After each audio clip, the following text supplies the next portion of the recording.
പ്രഥമ പ്രധാനമന്ത്രി ജവഹർലാൽ നെഹ്റു സ്വതന്ത്ര ഇന്ത്യയെ വിലയിരുത്തേണ്ടത് ജനങ്ങൾക്ക് എന്ത് നല്ല കാര്യങ്ങളാണ് ലഭിച്ചത് എന്നതിൻ്റെയും ദശലക്ഷക്കണക്കിന് ഇന്ത്യക്കാർക്ക് എന്തു നേടാനായി എന്നതിൻ്റെയും അവർ പുരോഗതി കൈവരിച്ചോ എന്നതിൻ്റെയും അടിസ്ഥാനത്തിലാണെന്നാണ് നിരീക്ഷിച്ചത്.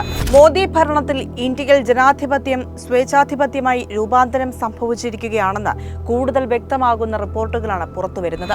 നരേന്ദ്രമോദിയുടെ നേതൃത്വത്തിലുള്ള BJP സർക്കാർ അധികാരത്തിലെത്തിയ ശേഷം ഇന്ത്യയിൽ രാഷ്ട്രീയ സ്വാതന്ത്ര്യം ഗണ്യമായി കുറഞ്ഞു. 2014 നിന്ന് 2024 എത്തുമ്പോൾ ഇന്ത്യയിലെ രാഷ്ട്രീയ സ്വാതന്ത്ര്യത്തിൽ വൻ ഇടിവുണ്ടായെന്ന് വേൾഡ് അറ്റ്ലാന്റിക് കൗൺസിലിന്റെ സർവേ ചൂണ്ടിക്കാട്ടുന്നു. 164 രാജ്യങ്ങൾ ഉൾപ്പെട്ട റിപ്പോർട്ടിൽ ഏറ്റവും കൂടുതൽ പിന്നോട്ട് പോയത് ഇന്ത്യയാണ്. അഭിപ്രായ സ്വാതന്ത്ര്യം, വിവരങ്ങൾ ലഭിക്കാനുള്ള അവകാശം, സംഘടിക്കാനുള്ള സ്വാതന്ത്ര്യം എന്നിവയാണ് രാഷ്ട്രീയ സ്വാതന്ത്ര്യം എന്നതുകൊണ്ട് അർത്ഥമാക്കുന്നത്. സ്വാതന്ത്ര്യം, അഭിവൃദ്ധി എന്നീ 2 മേഖലകൾ തിരിച്ചുള്ള പഠന റിപ്പോർട്ടാണ് വേൾഡ് അറ്റ്ലാന്റിക് കൗൺസിൽ പുറത്തുവിട്ടത്. സ്വാതന്ത്ര്യത്തിൽ 95-മതും അഭിവൃദ്ധിയിൽ 111-മതുമാണ് ഇന്ത്യ. സ്വാതന്ത്ര്യ സൂചികയിൽ 61.7 പോയിന്റും അഭിവൃദ്ധിയിൽ 55.6 പോയിന്റുമാണ്. ശരാശരിയേക്കാൾ താഴെയാണിത്.